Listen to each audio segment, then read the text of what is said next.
ये आकाशवाणी है। कोविड-19 विशेष कार्यक्रम के अंतर्गत प्रस्तुत है कोरोना वायरस संक्रमण की वर्तमान स्थिति पर चर्चा, जिसे प्रस्तुत कर रहे हैं आकाशवाणी संवाददाता नवीन सक्सेना। इस कार्यक्रम में आमंत्रित स्वास्थ्य विशेषज्ञ हैं IMA अहमदाबाद की डॉक्टर मोना देसाई। नमस्कार। कोरोना जागरूकता श्रृंखला के आज के इस कार्यक्रम में आप सबका बहुत बहुत स्वागत। देश में कोरोना के मामलों में लगातार वृद्धि हो रही है और इसका संक्रमण जो है वो धीरे धीरे फैलता चला जा रहा है और अब ये माना जा रहा है कि ये कम्युनिटी स्प्रेड हो चुका है पूरी तरह से। वेव की बात करें, तीसरी वेव कही जा रही है, लेकिन शायद इसके और आगे बढ़ने की भी आशंका है। लेकिन इस बीच आज प्रधानमंत्री जी ने कहा कि सभी के प्रयासों से कोविड के खिलाफ लड़ाई में भारत वो सफल होगा। आज उन्होंने वीडियो कॉन्फ्रेंस की और उसमें राज्यों के मुख्यमंत्रियों के साथ कोविड की स्थिति की चर्चा की। बहुत से सवाल उठे होंगे, बहुत से जवाब मिले होंगे, बहुत से सुझाव मिले होंगे। हम लगातार इस कार्यक्रम को आपके लिए करते आ रहे हैं। जब कोरोना की पहली पीक थी तब भी हम साथ थे और आज कोरोना की जब तीसरी पीक है तब भी हम साथ हैं। तमाम सवाल हैं, तमाम जिज्ञासाएं हैं, इन सभी सवालों के प्रश्नों के जवाब भी हैं और इन सभी जिज्ञासाओं को शांत करने के लिए भी हमारे पास बहुत कुछ है। हमारे विशेषज्ञों के पास विशेष राय हैं जो आपसे साझा करते हैं, आपकी जिज्ञासाओं को शांत करते हैं, आपके प्रश्नों का जवाब देते हैं। आज हमारे साथ हमारे कार्यक्रम में जुड़ रही हैं डॉक्टर मोना देसाई। डॉक्टर मोना, स्वागत है आपका। नमस्कार। नमस्कार डॉक्टर।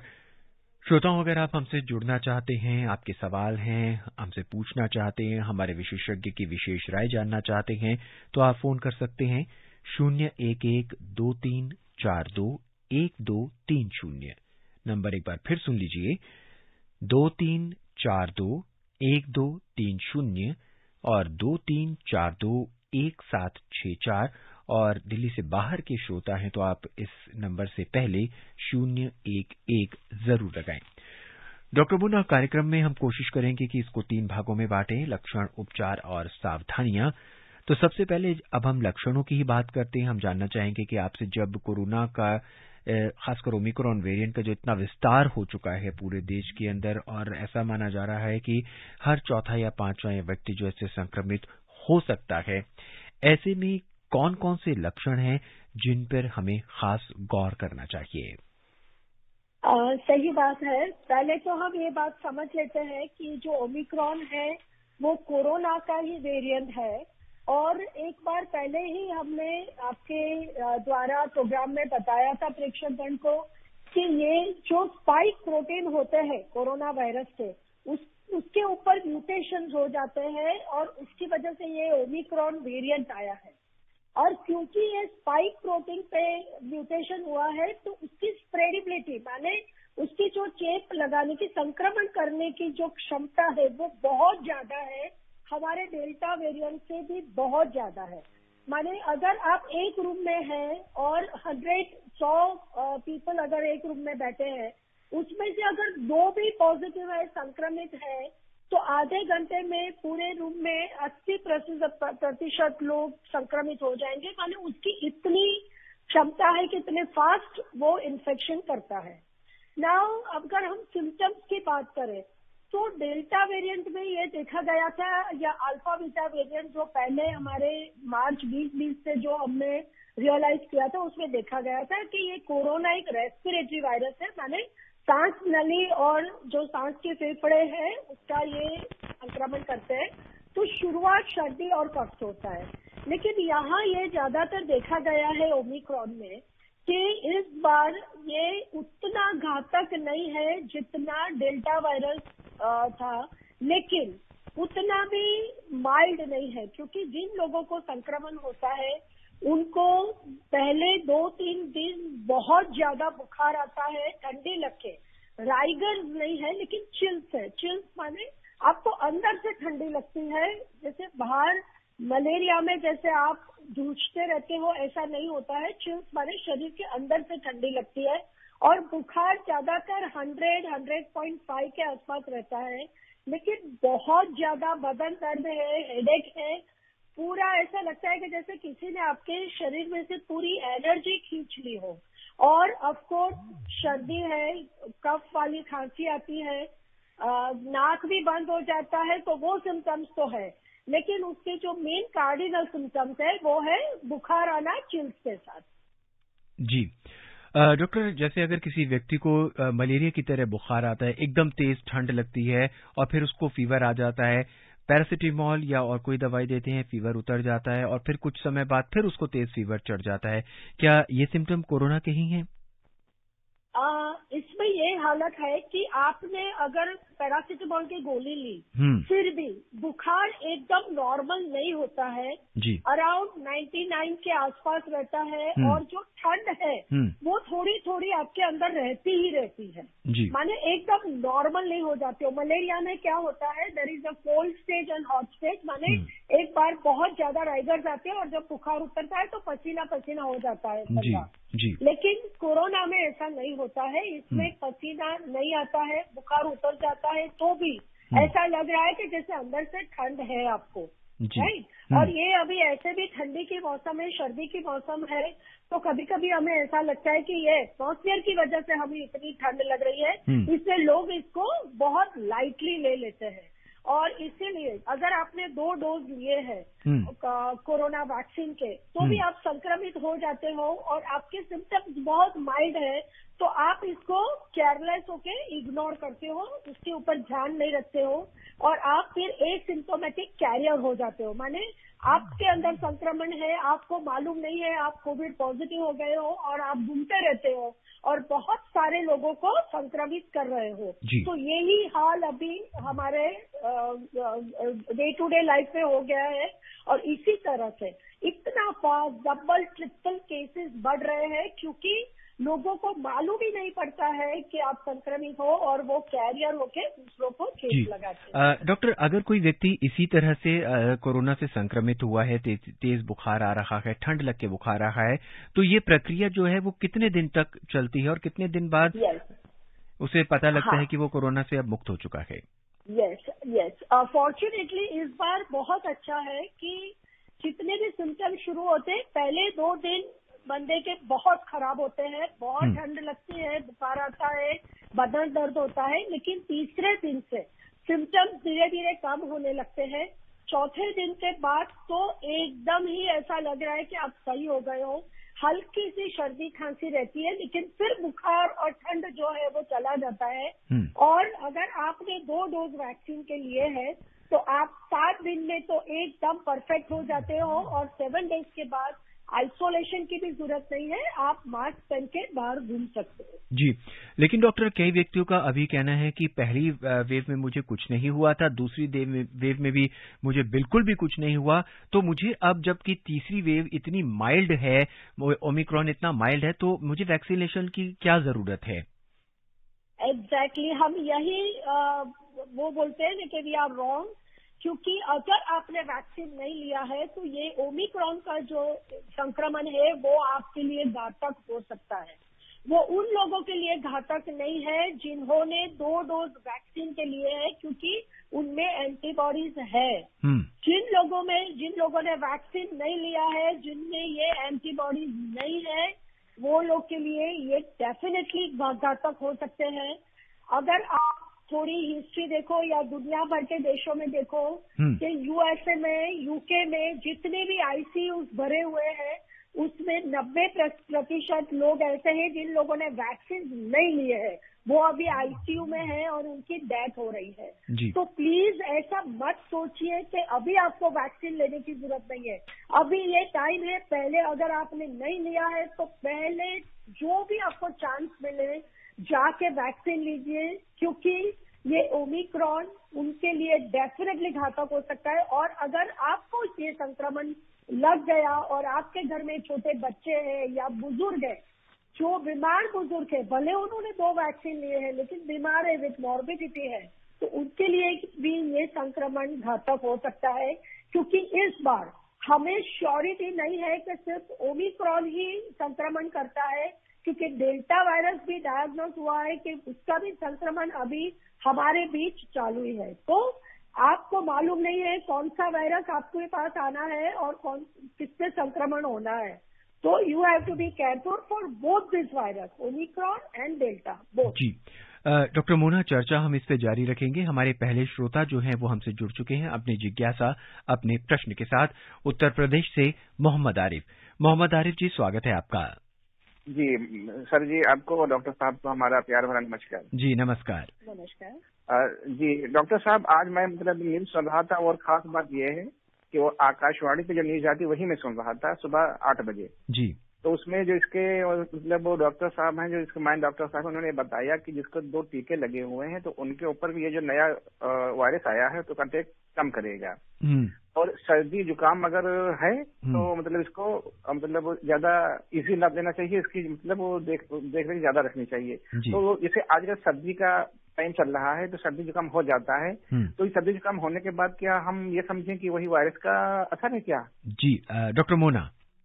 यस, अगर आपने 2 डोज टीके के लिए है और आपको बुखार आ रहा है, ठंड लग के, मैंने फिर से आपको समझा रही हूँ, चिल्स होता है। चिल्स माने अंदर से आपको ठंडी लगती है, बाहर आपके रोए खड़े नहीं होते हैं। चिल्स माने अंदर से ठंडी लगती है, बुखार कंटिन्यूअस है, पैरासिटामोल लेके भी आपका बुखार डाउन नहीं जा रहा है, और ये बुखार हाई ग्रेड नहीं है, जैसे 103, 104 नहीं है, ये 100 मैक्सिमम 100.5 तक जाता है। लेकिन जिस तरह से आपका बदन दर्द है और आप इतने लूज पड़ जाते हो, आपको ऐसा लगता है कि इतने का बुखार में मेरी इतनी खराब हालत क्यों है, और उसके साथ अगर आपको सर्दी खांसी है तो डेफिनेटली ये कोरोना वायरस का इन्फेक्शन है।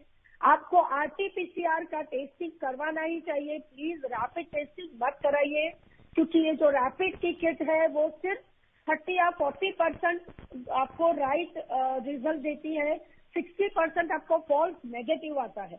तो आपको अगर वो नेगेटिव आया, आप खुश होके घूम रहे हो, लेकिन सच में अगर आपको कोरोना का इन्फेक्शन है, संक्रमण है, तो आप सबको, अपने घर वालों को, स्वजन को, घर में बच्चे हैं, सबको आप इन्फेक्शन दोगे। जी हमारी अगली श्रोता है बलरामपुर से रिंकी तिवारी जी। आइए इनका भी प्रश्न सुन लेते हैं। रिंकी जी, स्वागत है आपका।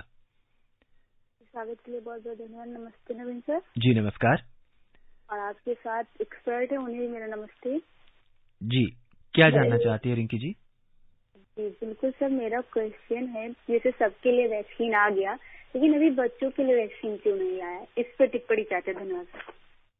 जी डॉक्टर मोना।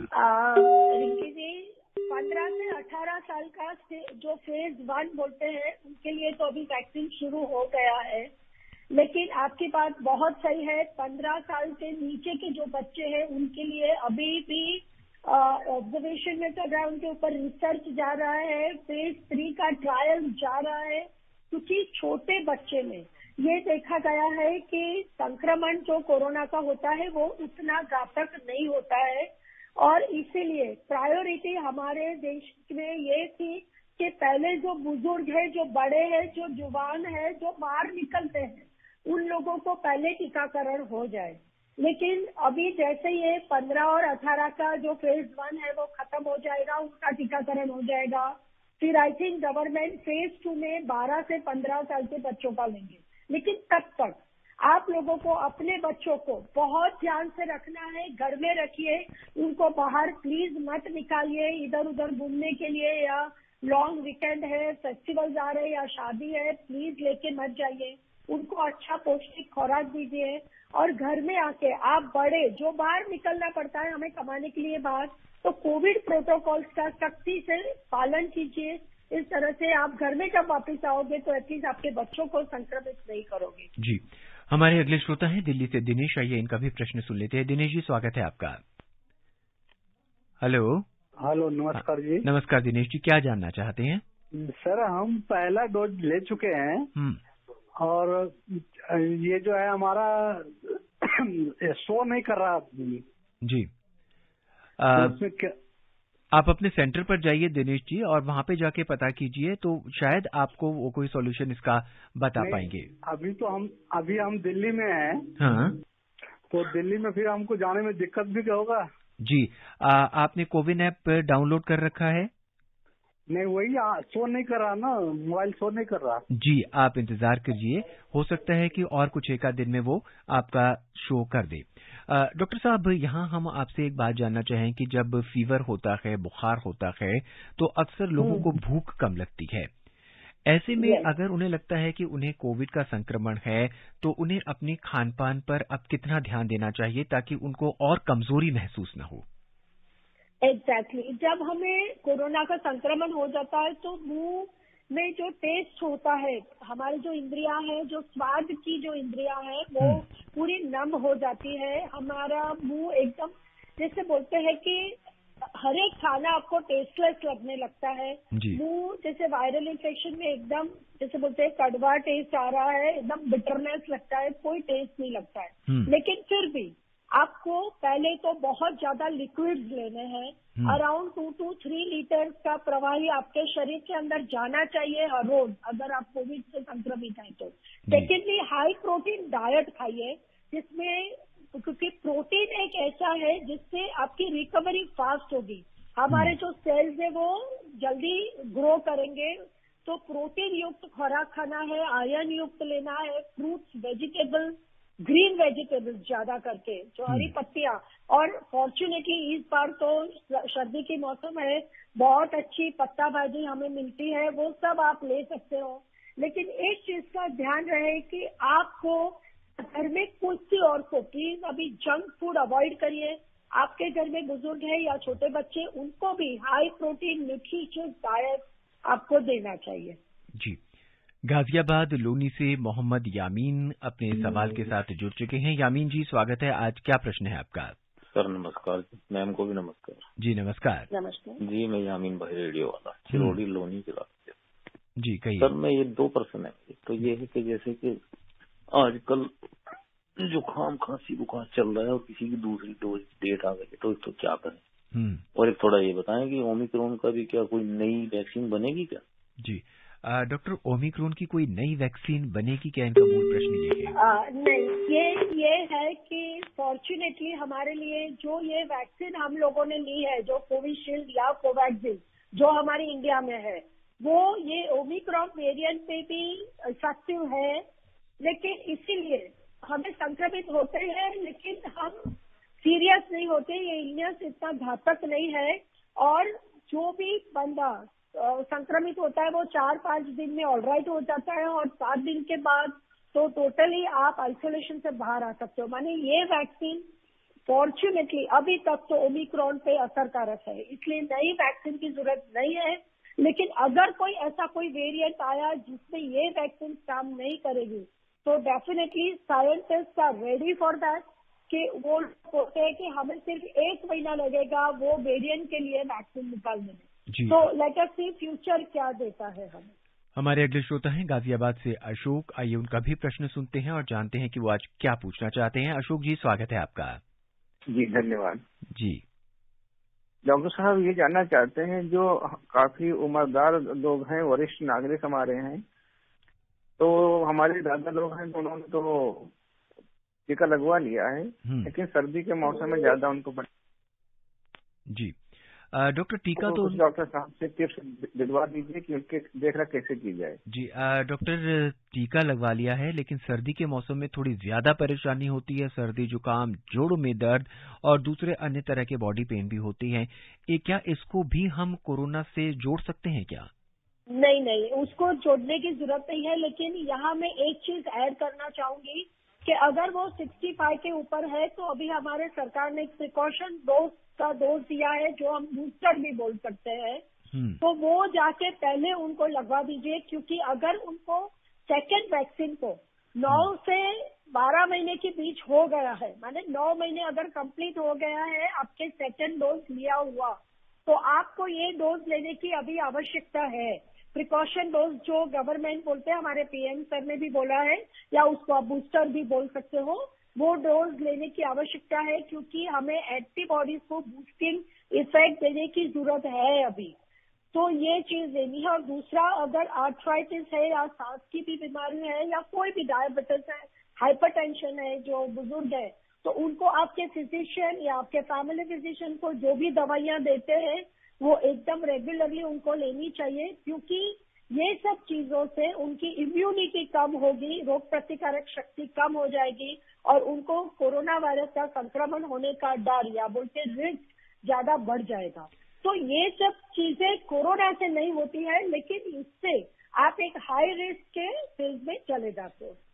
जी, इस समय आप सुन रहे हैं कार्यक्रम कोरोना जागरूकता श्रृंखला और हमारे साथ हैं स्वास्थ्य विशेषज्ञ डॉक्टर मोना देसाई।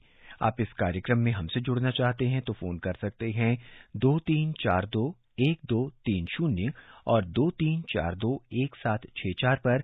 दिल्ली से बाहर के श्रोता हैं तो 011 जरूर लगाएं। आइए अब महाराष्ट्र का रुख करते हैं और अरुण जी से उनका प्रश्न, उनकी जिज्ञासा जानते हैं। अरुण जी, स्वागत है आपका। हाँ जी सर जी, मैं पूछना चाहता हूँ, जैसे पहले डेल्टा आया था जी, अभी ये ओमिक्रॉन आया है, तो ये थोड़ा माइल्ड हो गया उससे जी। इसके आने वाले जो भी है जो वायरेंट, तो वो और भी माइल्ड होते जाएंगे क्या धीरे धीरे धीरे, ऐसा कुछ है क्या? डॉक्टर साहब, क्या ऐसा कुछ संभव है क्या? उसके लिए मुझे आई थिंक मेरे पास एक कुछ एक्स्ट्रा पावर्स होने चाहिए ये आंसर देने के लिए। हमें मालूम नहीं है कि जो अगला म्यूटेशन होगा ये वायरस का, वो ओमिक्रॉन जैसा माइल्ड होगा कि इससे भी डबल घातक होगा। इसलिए हमें ये करना है कि हम चांस क्यों दे रहे हैं ये वायरस को म्यूटेट करने का, क्यों हम लोग सब वैक्सीनेट नहीं हो जाते हैं। अगर हम सब पूरे 100% वैक्सीनेट हो जाते हैं तो हमारे में एक हर्ड इम्यूनिटी आ जाएगी और हम ये कोरोना वायरस को मात दे सकते हैं। तो हमें क्यों यहाँ बैठना है और उसके म्यूटेशन के राह देखनी है कि भाई अभी ये घातक होगा कि नहीं होगा। तो we don't know what lies in future, अगर हमारा भविष्य क्या है हमें नहीं मालूम है, लेकिन साइंटिस्ट ये समझ रहे हैं कि जो नया म्यूटेशन आएगा शायद इससे ज्यादा घातक होगा, क्योंकि ओमिक्रॉन जितना माइल्ड, अभी इससे माइल्ड कुछ नहीं हो सकता। आइए अब दिल्ली का रुख करते हैं, लौट कर आते हैं और विमल कुमार जी से बात करते हैं, सुनते हैं कि वो क्या जानना चाहते हैं। विमल जी, स्वागत है, क्या प्रश्न है आपका? हेलो हेलो विमल जी, क्या प्रश्न है आपका? सर, मेरा ये प्रश्न है, जैसे ये जो वायरस चल रहा है। हेलो, हाँ जी, कहिए, हम सुन रहे हैं।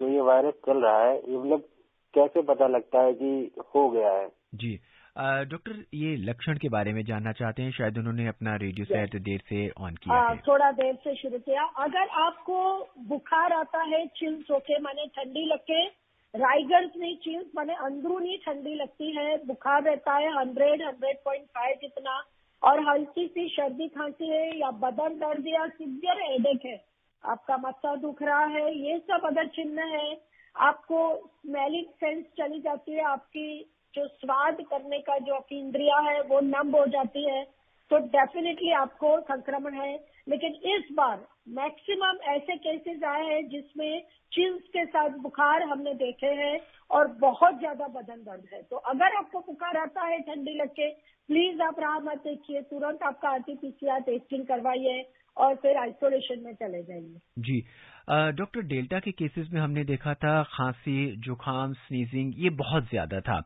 और इससे कोरोना जो था बहुत तेजी से फैल रहा था। इस केस के अंदर, ओमिक्रॉन के केस के अंदर खांसी जुकाम तो है नहीं, लोगों को चिल के साथ बुखार आ रहा है, जैसा कि आप कह रहे हैं। तो ऐसे में ये तेजी से संक्रमित कैसे हो रहे हैं लोग? वही है कि ये जो वायरस है, मैं कहती हूँ कि इसके सिम्टम्स बहुत माइल्ड है, इसलिए जो, और अभी हम लोग आप देखेंगे मास्क भी अच्छी तरह से नहीं पहन रहे हैं, राइट?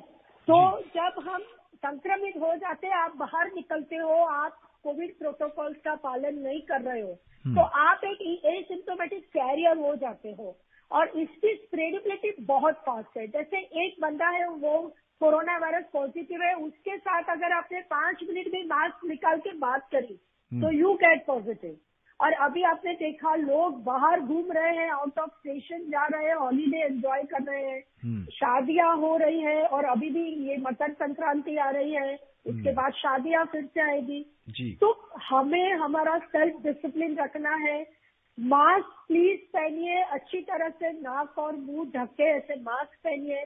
कोविड प्रोटोकॉल जो हमने पहले रखे थे कि बाहर से जब आप घर में आते हो पहले जाके नहा लीजिए, अपने कपड़े धोने डाल दीजिए, हाथ बारी बारी धोइए साबुन से 20 सेकंड तक, या तो हैंड सैनिटाइजर का उपयोग करें और सोशल डिस्टेंसिंग का पालन करिए। भीड़ भाड़ वाली जगह में मत जाइए। लेकिन लोगों की याद शक्ति, जो बोलते हैं मेमोरी, वो बहुत शॉर्ट है। वो लोग भूल गए हैं कि सेकेंड वेव में हमने क्या काम किया था। हर एक घर से कोई ना कोई हमारे शहीद हुए थे ये कोरोना वॉर में। तो हम लोग क्यों भूल जाते और फिर क्यों केयरलेसली अभी लोग घूम रहे हैं। तो हम ये ओमिक्रॉन को दावत दे रहे हैं, ये थर्ड वेव को हम दावत दे रहे हैं कि आओ। क्यों हम ऐसा कर रहे हैं? अगर हम लोगों में सेल्फ डिसिप्लिन आ जाएगा तो हम डेफिनेटली इससे बच सकते हैं। हमारे अगले श्रोता हैं दिल्ली से नदीम जी। आइए भी इनका भी प्रश्न सुनते हैं। काफी देर से लाइन पे है। नदीम जी, स्वागत है आपका। नमस्कार सर। नमस्कार, क्या जानना चाहते हैं? सर ये जानना चाहता हूँ, घर में एक आदमी का अगर कोरोना हो गया है तो सब आदमी आइसोलेशन होम में चले जाए, कितने दिन के लिए चले जाएं और कितने दिन सिम्टम इंतजार करें? जी, डॉक्टर ये जानना चाहते हैं, अगर किसी व्यक्ति को परिवार में कोरोना हो गया है तो बाकी व्यक्तियों को उससे कितने दिन तक दूर रहना चाहिए? 7 डेज तक। वो आदमी को आपको 7 दिन तक आइसोलेट करना है। और 7 दिन से ज्यादा भी इम्पोर्टेंट ये है कि लास्ट 3 दिन उनको बुखार नहीं होना चाहिए। ये फरवरी माने अगर लास्ट से 3 दिन लगातार उनको बुखार नहीं आता है, कोई भी सिम्टम्स नहीं है, तो फिर वो आदमी बाहर निकल सकता है, आइसोलेशन में से बाहर आ सकते हैं। जी डॉक्टर साहब, ऐसे में घर वालों को क्या क्या सावधानियां बरतनी चाहिए? सावधानियां यही रखनी है कि वो आदमी अगर आइसोलेटेड है, उनकी हर एक चीज अलग रखो। वो रूम में आप एंटर मत करिए, उनसे दूरी बनाए रखिए। घर में भी लोग मास्क पहन के घूमिए। फिर से मैं समझा रही हूँ, प्लीज अच्छा न्यूट्रिशियस फूड खाइए, हाई प्रोटीन डाइट, और घर में सैनिटाइज करके सब चीजें रखिए। अच्छी तरह से पोछा होना चाहिए, हवा और वो सबका अवन जवन अच्छा होना चाहिए घर में। तो और वो जो बंदा है जो आइसोलेटेड है, उनकी हर एक चीज अलग होनी चाहिए। वहां उसके नजदीक कोई नहीं जाना चाहिए। जी डॉक्टर, चलते चलते आप हमारे श्रोताओं को क्या संदेश देना चाहेंगी? मैं बस एक ही संदेश देना चाहती हूँ कि ये कोरोना है, ये पैंडेमिक है, ये एक महामारी है, और ये कोई सरकार ने जितने भी नियम बनाए हैं उसका पालन हमें खुद करना है। माने जब तक हमारे में सेल्फ डिसिप्लिन नहीं आएगी, हम लोग ये नहीं समझेंगे कि खुद को बचाने के लिए, हमारे स्वजनों को बचाने के लिए, हमारे बुजुर्ग या बच्चों को बचाने के लिए हमें खुद को मास्क पहनना है, सोशल डिस्टेंसिंग का पालन करना है और बारी बारी हैंड सैनिटाइज करना। अगर ये कोविड प्रोटोकॉल्स अगर हम भूल जाएंगे तो ये थर्ड वेव है, उसके बाद फोर्थ, फिफ्थ, इसका कोई अंत नहीं होगा। इसलिए प्लीज मेहरबानी करके पहले तो आप वैक्सीनेट हो जाइए, 2 डोज ले लीजिए। अगर आपके 2 डोज हो गए हैं और 9 महीने हो गए हैं और आपका टर्न आता है तो आप ये प्रिकॉशन डोज भी तुरंत ले लीजिए वैक्सीन का। और उसके बाद भी ये डोज वैक्सीनेशन सब लेने के बाद भी मास्क पहनना हमारे लिए बहुत जरूरी है, हमारे आप को बचाने के लिए और हमारे नियर और डियर वंस को बचाने के लिए। डॉक्टर मोना, हमसे जुड़ने के लिए, अपनी विशेष राय साझा करने के लिए और इतनी सारी सावधानी और एहतियाती उपाय बताने के लिए आपका बहुत बहुत धन्यवाद। और हमें उम्मीद है कि हमारे श्रोता इसका जरूर पालन करेंगे। Thank you so much. Thank you. धन्यवाद डॉक्टर। आज के इस अंक में बस इतना ही। चलते चलते हम अपने सुनने वालों को बता दें कि 1 वर्ष से भी कम समय में हमने 155 करोड़ से अधिक टीके लगाकर भारत ने नए साल में ये उपलब्धि हासिल कर ली है। आज के इस अंक में बस इतना ही। मुझे यानी नवीन को दें इजाजत। नमस्कार। कोविड-19 विशेष कार्यक्रम के अंतर्गत अभी आप सुन रहे थे कोरोना वायरस संक्रमण की वर्तमान स्थिति पर चर्चा, जिसे प्रस्तुत कर रहे थे आकाशवाणी संवाददाता नवीन सक्सेना। इस कार्यक्रम में आमंत्रित स्वास्थ्य विशेषज्ञ थी IMA अहमदाबाद की डॉक्टर मोना देसाई। ये कार्यक्रम आकाशवाणी के समाचार सेवा प्रभाग द्वारा प्रस्तुत किया गया। इसे आप हमारे mobile app news on AIR और YouTube channel news on AIR official पर भी सुन सकते हैं। इस कार्यक्रम के संबंध में अपनी प्रतिक्रिया आप हमें ईमेल कर सकते हैं। पता है airnsdtalks@gmail.com। ये कार्यक्रम फिर से सुनने के लिए लॉग ऑन करें हमारी वेबसाइट newsonair.nic.in।